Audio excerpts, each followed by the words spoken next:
Let me just say what a privilege it is for me to be here. My denominational affiliation is with the Christian and Missionary Alliance. So we are very much a missionary-minded denomination, and I cut my teeth on traveling around. The first year in full-time ministry, I covered 15 countries for the Alliance. We did 48 weeks all around, starting off in England, ending up through the Middle East and India and so on, and ultimately through Australia, New Zealand, last stop Hawaii, and came back home. That was 576 messages over 48 weeks. It was 1977. I have never looked the same since, yeah. And my photographs will prove it. It's really a privilege for my colleague Matt and Ruth Malhotra, who's also here from our ministry. We are based in Atlanta, so it's not far to come from there, except that I'm coming from elsewhere. I came from LA. And in fact, I wrote to a friend last night and I said I'm in Greenville, North Carolina. And he wrote me back and said, no, you are in Greenville, South Carolina. We had come in from LA meetings in the last 7 weeks. If I told you where all we have been, you'll know, not only question our presence of mind, you will question our sanity of mind. I think it began 7 or 8 weeks ago. I was at Guantanamo Bay to speak there at the naval base. Straight from there, we came in and then flew to Toronto, spoke there for 2 days. From Toronto, flew on to Delhi, India, spoke for 4 days. From Delhi on to Hyderabad, from Hyderabad to Chennai, Chennai to Vellore, Vellore to Mumbai. Came back, stayed home for 2 days, then went and did 2 open forums at Dartmouth. And so goes the story. And now I was in Los Angeles for 2 nights and just arrived here. Whether in the body or out of the body, I cannot tell. So if I got my Carolinas mixed up, that is the least of my problems. I'm just delighted to be back home tonight with my wife and family for 2 nights in Atlanta. And then on Wednesday, we leave for Oxford University in England to do a couple of lectureships there, Oxford and London. Let me begin with a curious little story, and I hope it doesn't offend anybody at this stage of my life. I don't know if I'm as wise in some of my stories, but fortunately I forget what I told them, and it doesn't affect me for too much longer after that. But I have a reason for telling you this. You may be familiar with it, about this little boy who was wanting to know how to pray and get what he wanted in his prayer. So he decided he'd watch some Christian television programming and learn how to pray. So he turned on to a high church program, and at the end of the day, he got on his knees and said, Almighty and eternal God, if it is in your perfect plan for me to have a bicycle, I will be very grateful if I can receive it tomorrow morning, world without end. Amen. And he woke up the next morning and he looked outside the door. There was no bicycle. So he decided to switch programming. And then he prayed thus that night. He said, Dear Jesus, I declare my need for a bicycle and pray that it'll be blue and silver and be at my door at 6 in the morning. Thank you for my answered prayer. Amen. He woke up at 6. There was no bicycle. He really got frustrated now. His mother watched him around the house that day, and she saw him pick up one of the statues of Mary in one of the rooms, tuck it under his arm, and disappear into the woods. And he came back without that statue, and she followed him. He went into his room. She saw him get onto his knees and heard him praying, Dear Jesus, if you want to see your mother again,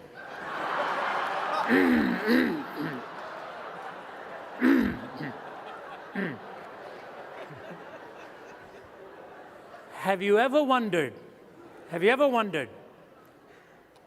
if a person who is totally agnostic, doesn't know much about what the Christian faith means, if they were to just observe how we worship, what would they deduce philosophically, theologically, practically about what it means to be a Christian in worship? Just by observation. If they were to just watch what you and I did, how we did it, and then form some conclusions as to what we are doing and why we are doing it.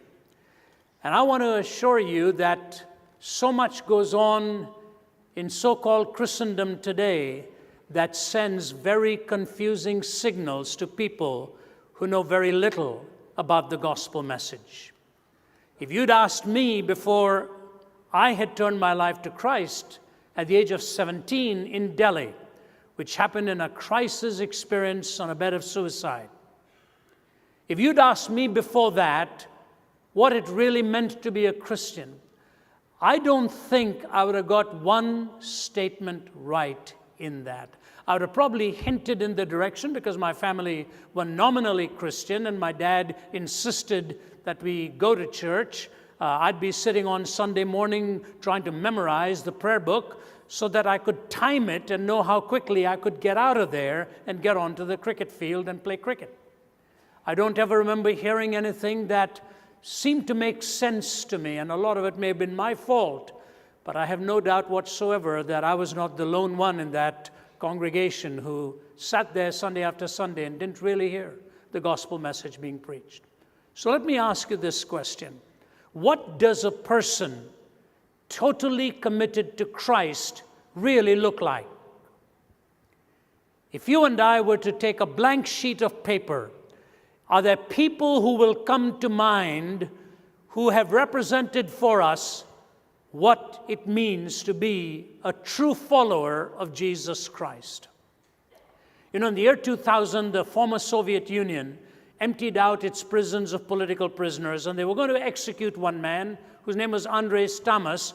He had spent 55 years. He'd been captured in 1945. Now it was the year 2000. He'd been kept in solitary for most of his time there. He was a Hungarian. And they thought he was insane, but some of his mates pleaded with him to bring in a psychiatrist to examine him and not to just execute him summarily. So they brought in a Hungarian psychiatrist, and he examined this man, and they'd been told that he's speaking gibberish, doesn't make any sense, he acts strange, better to do away with him now. He was 75 years old and looked much older than that. The Hungarian psychiatrist spent time with him, came out, and he said, the man is not insane, he's speaking an old Hungarian dialect. Give him back to us, we will make him well. If anything, you have driven him to that brink of total rational decimation and so on, where he can't think clearly, but we'll make him well. Just release him to us. And so they gave him permission, and the psychiatrist was wheeling him out in his wheelchair. And as he was being wheeled out, he made his first request. If you have never read the story, you will never dream what he asked for. The first thing Andres Tamas asked for was a mirror. He hadn't seen his face in 55 years. Incarcerated at 20, he was now 75. Wizened, emaciated, thoroughly depleted. And when he looked at the mirror, he couldn't endure that for more than about 10 to 15 seconds, turned the mirror down on his face, put his face in his own hands, and sobbed uncontrollably like a little child. And as I read that story, and I told that story in the early days when I heard it in Washington, and there was a man in the audience from Hungary. He came up to me and said, I know who you're talking about. I was involved in the release process. He said, thank you for just telling that story. And as I pondered that, my dear friend, the question came to my mind. You and I wake up every morning. We go through our ablutions, look at the mirror, put on our innocent forms of disfigurement, and we move out to face the rest of the day. We get a glimpse of what we really look like, and we accordingly make the adjustments. Is there a mirror for the soul? Is there a description in the Bible of what you and I are meant to look like by our Lord and our Savior? And especially if God is calling some of us to be that ambassador for Him in a land where little understanding is held in terms of the very gospel message. I want to read for you a passage of scripture from the book of Daniel. And it goes, the story begins by saying how in the 3rd year of the reign of Jehoiakim, king of Judah, Nebuchadnezzar, king of Babylon, came to Jerusalem, besieged it, and the Lord delivered Jehoiakim, king of Judah, into his hand, along with some of the articles from the temple of God. These he carried off to the temple of his God in Babylonia and put in the treasure house of his own God.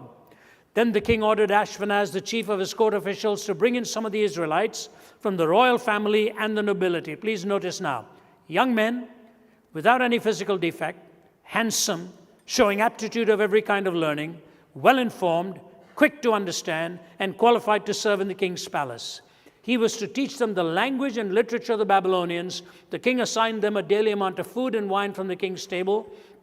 They were to be trained for 3 years, and after that they were to enter the king's service. Among them were some from Judah: Daniel, Hananiah, Mishael, and Azariah. The chief official gave them new names: to Daniel the name Belteshazzar, to Hananiah Shadrach, to Mishael Meshach, and to Azariah Abednego. But Daniel resolved not to defile himself with the royal food and wine, and he asked the chief official for permission not to defile himself this way. What's going on here? One of these demagogues who plundered the Holy Land takes away their vessels from the temple, wants to bring it over into his own courts and into his own sacred places. But that's not all he takes. He takes the best of the young minds, the most attractive of personalities, and notice what he is doing in their thinking. He's reprogramming them in the language, the philosophy, and the literature of the Babylonians. Language gives you the power to communicate.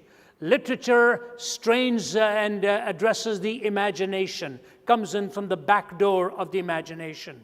The philosophy of the Babylonians through the front door of reason. This man, Nebuchadnezzar, knew exactly what he was doing when he selected the choicest of the young people in order to retrain them and use them for his own purpose. You know, there was an old limerick. I haven't quoted for so long. I hadn't planned on quoting it today. I'm not sure if I'll remember it. It went something like this. There was a young student at Trinity who had cracked the square root of infinity, but to work with the digits gave him such fidgets, he chucked math and took up divinity. Isn't that the idea we sometimes have? If you want to become a doctor or a lawyer or a professor, you know, get the brightest in your youth group, at the best of your young people, get them into these. And if the fellow or the young gal is not really doing too well, the ministry is a distinct possibility for them. That's the way we've thought. That's the way we've thought. That's the way the world thinks. Nobody will ever think, what a brilliant young mind. He or she is a theologian. When I was speaking at the Greater Europe Mission graduation in Paris some years ago, the young woman who came to pick my wife and me up from where we were staying for me to deliver the address, she is a French gal, and she said to us while we were driving, she said, you know, here in France, if you tell somebody you're going to a theological institution, they'll look at you in total shock. They'd tell me I would be more in a realistic world if I planned to go to the moon than to study theology. Isn't it fascinating how these demagogues knew that they needed the best of their young people if they were going to reprogram their own culture? The Bible tells us of what happens to men like that and people like that who train our minds into a worldly way of thinking away from all truth. Percy Bysshe Shelley, writing about the Middle Eastern demagogue of that kind, said, I met a traveler from an antique land who said, to vast and trunkless legs of stone stand in the desert. Near them, half sunk on the sand, a shattered visage lies, whose frown and wrinkled lip and sneer of cold command tell that the sculptor well those passions read, the hand that mocked them and the heart that fed. And on the pedestal these words appear, my name is Ozymandias, King of Kings. Look on my works, ye mighty, and despair. Nothing beside remains round that colossal wreck, boundless and bare, the lone and level sands stretch far away. My name is Ozymandias, King of Kings. Look on my works, ye mighty, and despair. Nothing beside remains on that colossal wreck, boundless and bare, the lone and level sands stretch far away. Go into the desert terrain of the Middle East today, and you'll see the broken statues and the fallen icons of those times. And you go into Egypt, you go into Iraq, you go into some of these places now, and you see the demagogues that once clenched their fist come and gone. Come and gone. They always had the idea that they were the ones who were going to eternally remain, and Nebuchadnezzar was one of them. So he wanted his kingdom to have that eternal value. And how is he going to do it? Get the best of minds, even from lands he'd plundered, bring them in, help them in their rethinking and their retraining in language, philosophy, and literature, and so on, and use them to propagate the grandiose image that he had of himself. And then all of a sudden, one night, he's in a dream, and he's having a tremendous dream about a huge statue that is coming crashing down, and he's terrified by this dream. And he's not going to tell anybody his dream, but he calls the enchanters and the magicians and all of them to interpret the dream, but he was one up on them. He said, I will have you interpret it, but that's not how easily I'm going to let you get away with it. You better first tell me what the dream was. At that point, the boys were disappearing into the woodwork. When I was growing up in India, my mother called an astrologer to read the palm of us 5 kids. I was number 2, my brother older than me, then after me 2 girls and my youngest brother. And he was reading all of our palms and making his notes, and he was giving glorious words to the other 4 of them. And then he looked at mine and he said, Ravi Baba, bahut kharab khabar hai, which means, Ravi, little boy, I've got very bad news for you. I was one of those who would pray that I wouldn't get a bus ticket because I never wanted to go to school. And thankfully, my mother prayed and her prayer won out, and I did go to school. But he looked at me, bahut kharab khabar hai, very bad news for you. I said, tell me, what are you reading here? He said, you are not going to travel much in your life. And at that time, growing up in India, the big credential you could have against your name was foreign returned. That you went abroad, studied, and you've come back. Everybody wanted to go abroad to study. He tells all the 4 of them they're going to do very well, telling me I'm not going to travel much. I hope in his present profession he is taken to weather reporting. Because that's probably the only profession where you can sound so eloquent, be backed up by all the pictures, still be dead wrong, and be back the next day for people to listen to you. But so it was. The enchanters, the astrologers, you go to any Hindu home today, and before all that goes on in the wedding, the palmist comes, the astrologer comes, the future is sought and told out. Daniel knew the future in ways that were general. Now he was going to find them out in particular, but he knew how to live in the present. Here's what he says. I don't want the food at the palace. I don't want to do it because I don't want to get spoiled and get so comfortable here. Ladies and gentlemen, here's the first lesson I learned from him. He drew the line of resistance by training his appetite. He drew the line of resistance by training his hungers, training his appetite. What do I mean?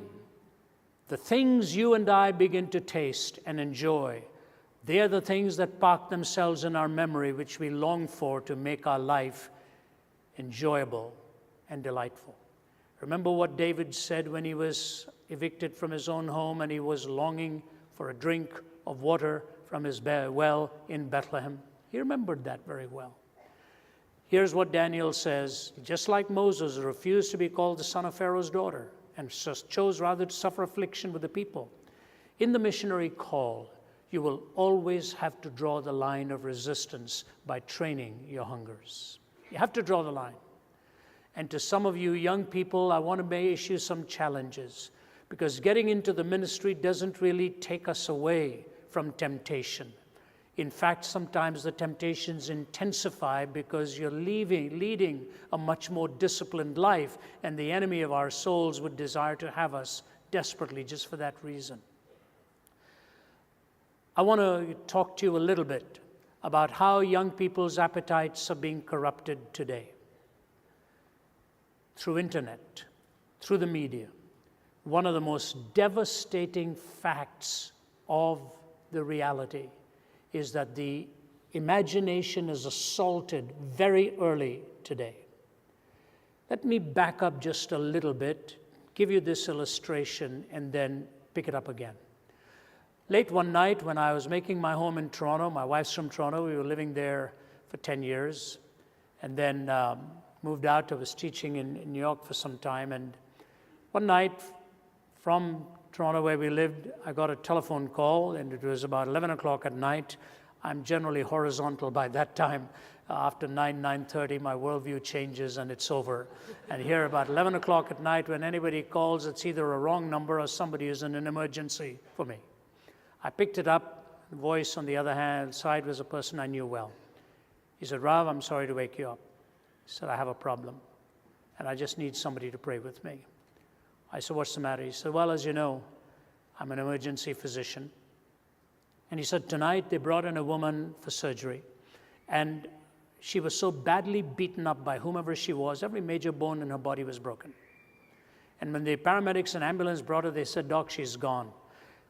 He said, "I looked at her, my heart was so rent. I said, we cannot allow a person like this to just be abandoned." He said, "I knew I was fighting against all odds. I told my team, scrub, we're going to go for it." And he said, "I knew my only hope was a direct heart massage. So hastily, I cut into the rib cage, thrust my hand into the chest cavity just to be able to hold the heart for a moment and give it that massage that it needed to see if I could get it going." And he said it was just blubber. It kept not responding in any way. I pulled my hand out and I said, "She is gone. We can't do a thing." He said, "I went back to the sink," and he said, "I was just so overcome with what I'd seen. I don't know whom she'd been with. I don't know what the police found, where they found her, what had been going on, but she had been so battered." And he said, "I was washing my hands, and the nurse came with a bag. She said, 'Doctor, you better see this.' She emptied the stuff out onto the table." He said, "I was drying my hands, and I noticed in the haste of my thrusting my hand into the rib cage, I'd nicked my finger, cut it. And as I was looking at the stuff on the table, it was all a drug addict's paraphernalia, used needles and all that stuff. And I looked at my hand cut and looked at all that, and I said, 'Have I made contact with diseased blood?' He said, 'I don't know.' He said, 'They've taken the test.' He said, 'As a young father,' he said, 'I'm terrified of what this might mean. I'm just calling for you to pray with me.' I said, 'Is the cut pretty deep?' He said, 'No, it's a very thin paper cut type thing.' I said, 'You're telling me a paper thin cut, making contact with that kind of diseased blood will put you at risk for what you're fearful of?' He said, 'Doesn't take anything more than that.'"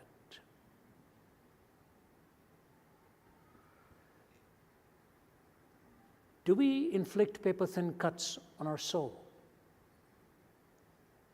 By the choices we make, by the decisions that we make.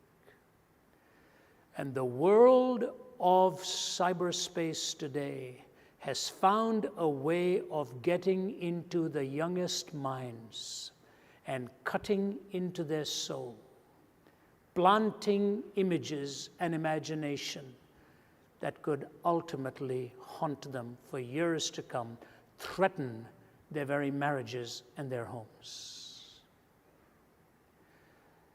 And I just want to challenge, I don't know, I do a lot of work on university campuses, and I listen to their stories of how far they have gone wrong, how decimated their life becomes. My colleague Matt travels with me, and he listens to some of these stories himself. One of these young men whom we have traveled with us now, and he's just blossoming in the Lord. Brilliant young man, lives in Cleveland.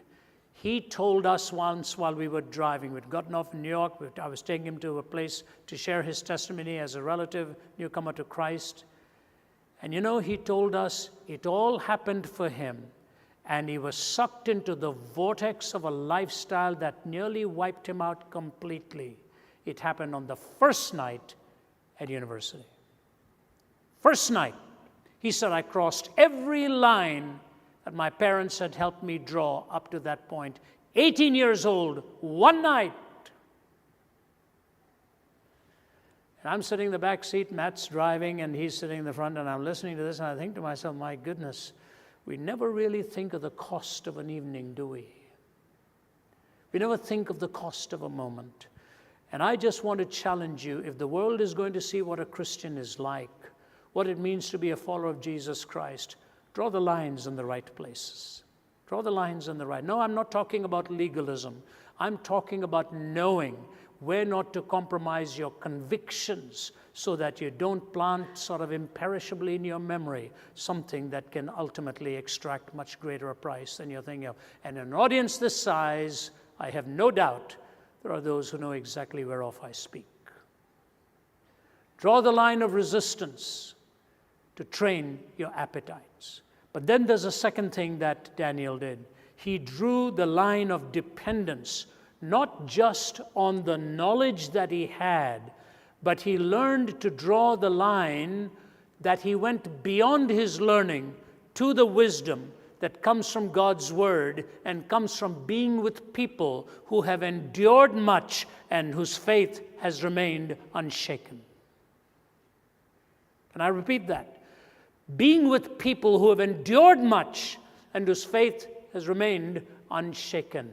Wisdom comes from people like that who have known how to manage suffering, how to manage pain, how to endure it all and remain faithful and devoted in their heart and mind and will to the Lord who has called them. Joseph was one of those. You know, the fascinating thing about what happened in the dream for Nebuchadnezzar is that he's telling these enchanters and these astrologers, tell me my dream, and none of them could. So he's going to do the only thing he knew in that part of the world, finish them off, lop off their heads. That's been the solution for centuries. You don't like the other guy next door in some parts of the world, finish him off. So Nebuchadnezzar said, he had the dream, but he's wanting them to tell him his dream. And if you don't tell me my dream, you're finished. Daniel gets on his knees and says, Lord, I can't do this. You help me. And so he goes to Nebuchadnezzar and he says, you know what? I got some good news and I got some bad news for you. I got some good news. God's revealed to me the dream that you've had. The bad news is you're not going to like the interpretation. He says, go ahead. He said, he had a dream of a gigantic statue, a head of gold, shoulders and chest of silver, the midsection there of bronze, and then legs of iron, and then feet of iron and clay, and a stone that was cut out of no man's hand comes and smashes that, destroying these kingdoms one after another to plant a new one. And he says, O king, you are the head of gold, and your kingdom is going to be shattered. So, whoa, that's not why I wanted these boys trained. But you know, he gained such respect from a man like Daniel that he elevated him and put him in a place that others tried to get rid of him from jealousy. But he knew that he needed wisdom from God more than anything else. We are living in a time where all the learning in the world will not help us as followers of Jesus Christ. We desperately need wisdom to know how to deal with the incredible situations socially, morally, politically, economically, religiously, all of this. I've been in the work of the Lord now for 40 years. I have never felt so tested in my own soul in terms of how to answer questions in very hostile situations. Because one wrong word and one wrong line and you're finished. Wisdom, how to deal with it. I remember some years ago, I was in Israel with the former Archbishop of Canterbury, who had taken 5 of us for a trip to talk to the religious leaders on both sides, 5 of us and the Archbishop, former Archbishop. And we are meeting up with the political leadership, the religious leadership. We met with all of them, and then last day was Yasser Arafat, and then after that, one of the 4 founders of Hamas. I didn't go to meet Arafat. I just felt a check in my spirit. I didn't feel it was right, and it was the right decision. I stayed back. The others had gone on there, and it was a long story after that. But I met up with them in Ramallah, where we were meeting Sheikh Talal, who's one of the co-founders of Hamas, muscle-built guy, spent 18 years in prison, lost some of his children, suicide bombers and all of that. So on the last day, we were in his home. They've given us a big feast. A lot of his associates out there. The room is filled with tobacco smoke as the boys were puffing away, chatting with us and asking their hard questions and saying all kinds of hard and nasty things. And after the Archbishop finished with that interaction through interpretation, which was taking so long, the Sheikh understood English, but the others didn't. Finally, he said, would each one of you like to ask the Sheikh one question? I said, okay. So since it was a private meeting, I won't tell you what question I asked. I asked, but I didn't like the answer. And I muttered a telegram prayer. I said, Lord, give me wisdom. I really don't like this answer, but I can't leave here without saying something. So I looked at him and I said, Sheikh, you and I may never meet each other again, but I want to say something to you, sir. I said, I originally come from India. I now live in the United States. I said, I'm a follower of Jesus Christ. My ancestors were Hindu priests. Gave a 1-minute introduction of myself. I said, I'm a follower of Jesus Christ. I said, 5,000 years ago, not far from where you and I are sitting, a man went up a mountain, and he took his son to offer up his son as an expression of his faith in God. Do you remember that story? He said, yes, I do. I said, please, let's not debate which son it was. I have something else that I want to apply here. I said, he took his son up and offered his son, and as the axe is about to come down, God stops that arm. He said, that's right. I said, what did God say? He said, I don't know. I said, God said, stop. I myself will provide. He said, that's right. I said, very close to where you and I are sitting, 2,000 years ago, God kept that promise and took his own son onto a hill called Calvary. And this time, the axe did not stop. I said, Sheikh Talal, until you and I receive the son God has provided for us, we'll be offering our own sons and daughters on the battlefields of this world for position and power and land and prestige. I myself was stunned I said that. I'd never said it anywhere before. I don't even think I thought of it. He just looked at me, a pin drop silence. The Archbishop said, I guess it's time to go. So we leave. And I'm about to head down the steps, and the Archbishop came and put his arm around me. He said, Ravi, that was of God. I said, I sure hope so. We went down. Since the Archbishop was a distinguished guest, we were just the attendants going along.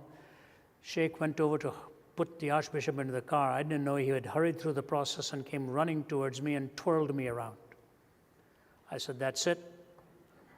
I'm going to be in the soil in Ramallah today. He turned me around, grabbed me by the shoulder, and he looked into my face and then kissed me on both sides of the face, called me by name, and he said, you're a good man. I hope I will see you again someday. And his eyes just filled up with tears. You know, I stood there as he said that, not knowing how to respond, and I got in the car and left from there, and I thought to myself, chances are we'll never meet again. I don't know. It's all in God's timing. But in that moment, what I needed the most, God provided for me, a word of wisdom. I wish I could tell you it always works that way. It doesn't always work that way. Sometimes you come back and say, why on earth did I make that silly comment? Ladies and gentlemen, each day, pray for wisdom. Those of you who are missionaries know full well how desperately you need it in those lands. And so I say to you, draw the line of resistance by training your hungers. Draw the line of dependence by going beyond just your learning to depend on what God has to say to you through His Word and through the stillness of the morning hours and the night hours as you listen to Him and seek His instruction in truth and in righteousness. Because if you wait upon the Lord, you will renew your strength, and you will hear from him, and you will hear him guiding you. I am so convinced of these realities, so convinced. Because I want to talk to some of you out there maybe who say, I really don't think I've got what it takes. If you would talk to my father, who is now passed away and now with the Lord, he wasn't when I came to know the Lord. And the reason I was on a bed of suicide is because he looked me in the eye one day and said, you are going to bring such shame and disgrace to the family because you are a total failure. I was heading that way.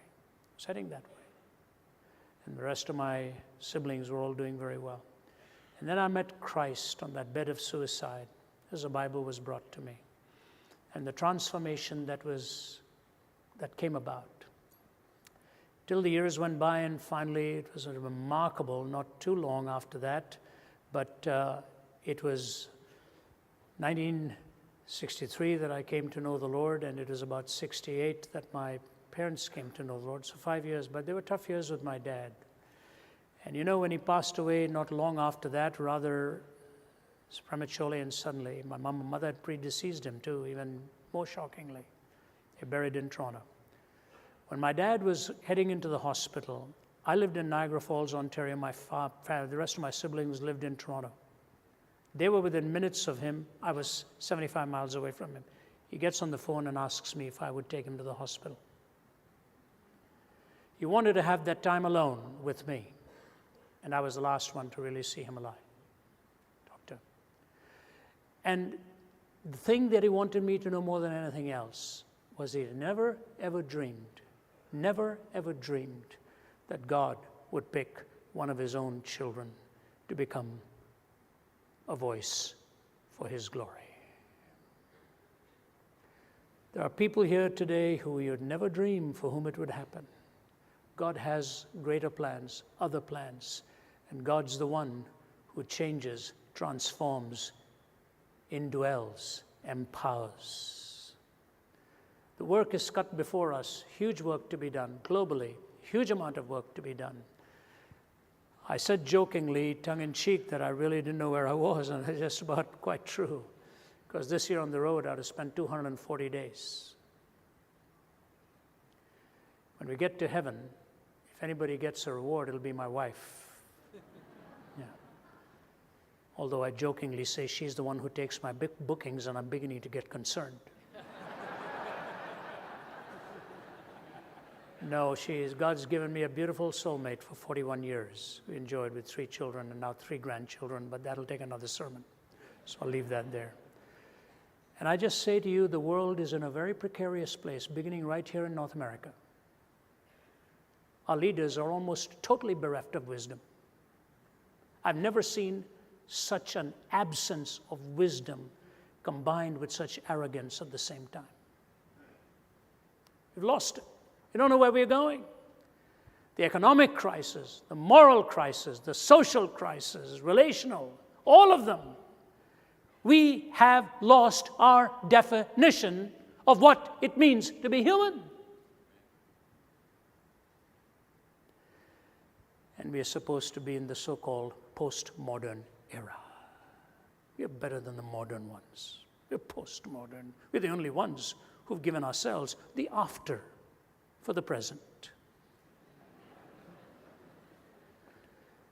I tell you what, if there are young men and young women here, I want to particularly challenge you. Do your work for the kingdom. One 17-year-old girl came forward at Dartmouth after talk, packed audience. First time in its history the Spalding Auditorium was full. They were lined up for an hour before that to get in.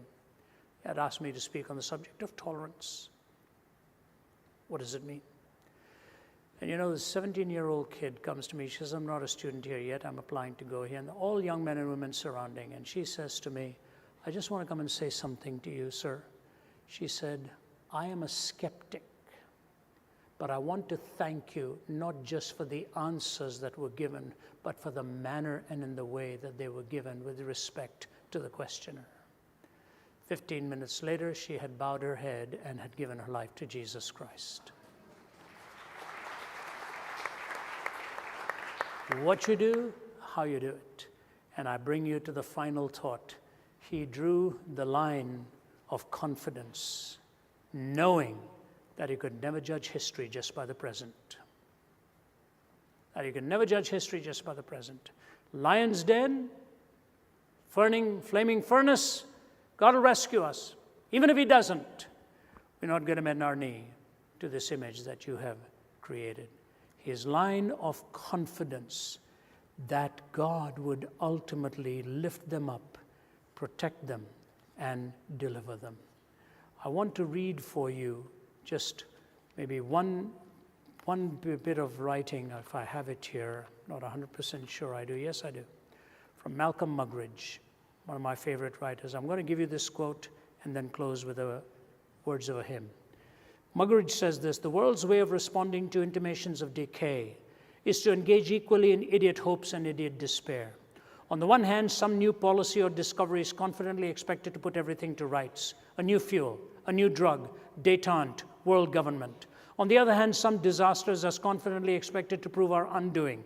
Capitalism will break down, fuel will run out, plutonium will lay us low, atomic waste will kill us off, overpopulation will suffocate us, or alternatively, a declining birth rate will put us more surely at the mercy of our enemies. In Christian terms, such hopes and fears are equally beside the point. As Christians, we know that we here have no continuing city, that crowns roll in the dust and every earthly kingdom must sometime flounder. Whereas we acknowledge a king men did not crown and cannot dethrone, as we are citizens of a city of God they did not build and cannot destroy. So the Apostle Paul wrote to the Christians in Rome, living in a society as depraved and as dissolute as ours. Their games, like our television, specialized in spectacles of violence and eroticism. Paul exhorted them to be steadfast, unmovable, always abounding in God's work, to concern themselves with things that are unseen. For the things which are seen are temporal, but the things which are not seen are eternal. It was in the breakdown of Rome that Christendom was born. Now, in the breakdown of Christendom, there are the same requirements and the same possibilities to eschew the fantasy of a disintegrating world and to seek the reality of what is not seen, the eternal reality of Jesus Christ. Yes, he saw the image from Babylon to Rome. They all broke down. And suddenly Christendom emerged at that point. And Christianity too became sort of like an institution. And now all of a sudden that is being smashed. And I say to you, it's an opportunity for you and I to rise up as followers of Jesus Christ and let people see the difference. Let them see what the mirror is for the soul in the Word of God. Somebody who knows how to draw the lines in the right places. And in Deuteronomy 8, it is given to us with humility, spirituality, and faith. It was Charles Wesley who wrote this, and I leave that as a hymn to ponder on. O thou who camest from above, the pure celestial fire to impart, kindle a flame of sacred love on the mean altar of my heart. There let it for thy glory burn with inextinguishable blaze, and trembling to its source return in humble prayer and fervent praise. Jesus, confirm my heart's desire to work and speak and think for thee. Still let me guard the holy fire, and still stir up thy gifts in me. Ready for all thy perfect will, my acts of faith and love repeat, till death thy endless mercies seal, and make my sacrifice complete. The line of dependence, the line of confidence, and the line of resistance. Draw these lines in the right places, and God will show you what he showed Daniel. Maybe I can just give you this little snippet. If you go to Athens today, in the main street, opposite Mars Hill, and you look up at that beautiful setting, one of the most magnificent parts of Athens, Greece. Some of you, I'm sure, have been there. The name of that street is called Dionysius Areopagitos. It's named after Dionysius, the Areopagite. Isn't that amazing?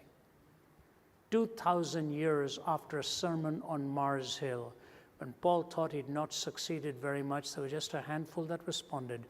One of them was Dionysius the Areopagite. Today, that street has his name as a reminder of what happened on Mars Hill. He's probably the one that ended up becoming the Bishop of Athens.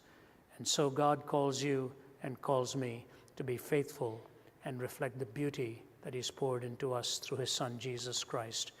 And someday, even if it's not a street that is named after those converts, those names will be written in the Lamb's Book of Life. God bless you. Thank you.